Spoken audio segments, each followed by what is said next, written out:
प्रिय साथियों, उजागर चैनल में आपका हार्दिक अभिनंदन। और बहुत ही अच्छा स्नेह आपके द्वारा चैनल को प्रदत्त किया जा रहा है। कुछ साथियों ने इस संदर्भ में ये भी पूछा कि जो ये बताया जा रहे हैं उनमें से ही परीक्षाओं में आएंगे। तो मैं उनको ये कहना चाह रहा हूँ कि सबसे बड़ी चीज़ ये कि प्रारंभिक रूप से आपको इसके बारे में जानकारी देने के पश्चात कुछ दिनों बाद हम एक इस प्रकार के मॉक टेस्ट और महत्वपूर्ण प्रश्नों की एक श्रृंखला विकसित करेंगे, जिससे बाहर प्रश्न आने की कम संभावना रहेगी।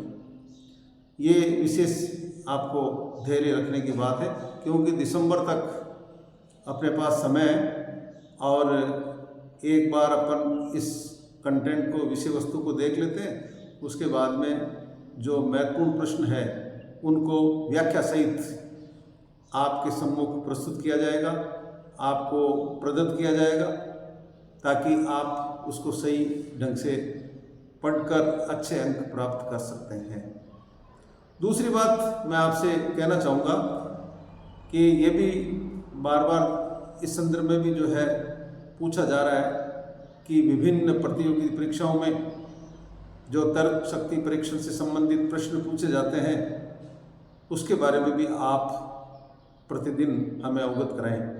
जैसे सीईटी से संबंधित जो आयोज्य होने जा रही है संभावित, और उसके साथ साथ डीएलएड और पीटीटी तथा अन्य महत्वपूर्ण परीक्षाएं जिसमें तर्क शक्ति या मेंटल एबिलिटी से संबंधित प्रश्न पूछे जाएंगे, उसके बारे में भी आज हम इसके साथ साथ शुरू करेंगे और आपको खुलकर बताया जाएगा, ताकि किसी भी प्रकार की समस्याओं से आप निजात पा सकें।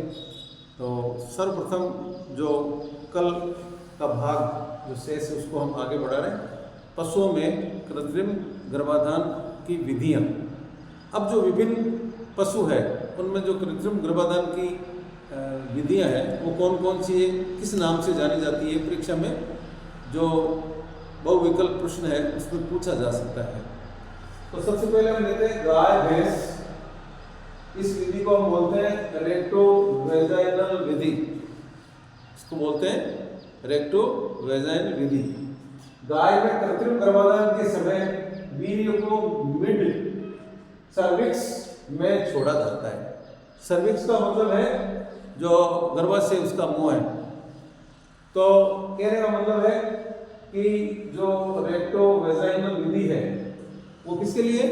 गाय और भैंस के लिए। अब अगली भेड़ और बकरी, इसमें वेजाइनल स्पेकुलम विधि पूछा जा सकता है कि गाय भैंस में जो आपके कृत्रिम गर्भाधान की विधि को किस नाम से जाना जाता है। तो ये ऐसे दे दिया जाए, मान लो आपको रेक्टोवेजाइनल विधि, वेजाइनल स्पेकुलम विधि और अन्य। तो भेड़ और बकरी में वेजाइनल स्पेकुलम विधि, इनमें कृत्रिम गर्भाधान के समय जो वीर्य है उसको सर्विक्स में छोड़ा जाता है। और भेड़ और बकरी का कौन सा है जो विधि? वो है वेजाइनल स्पेकुलम जो विधि। इसी प्रकार घोड़ी, उसमें वेजाइनल विधि है, इसमें कृत्रिम गर्भाधान के समय वीर्य गर्भाशय में छोड़ा जाता है। और जो चौथा बिंदु है महत्वपूर्ण, वो है सुअरी।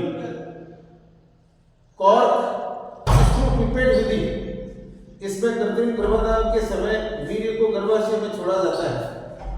और जो सुअरी है, उस सुअरी के जो आपकी विधि है उसका नाम है कॉर्क स्क्रू पिपेट विधि।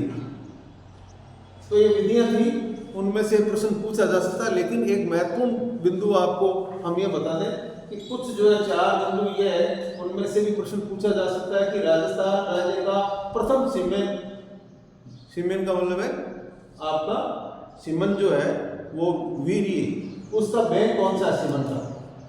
तो सीमन बैंक है वो बस्सी, जयपुर में बस्सी एक स्थल है, वहाँ इसमें स्थापित किया गया है। ऐसा पूछा जा सकता, बार बार परीक्षा में पूछा गया है कि सीमन बैंक कहाँ है।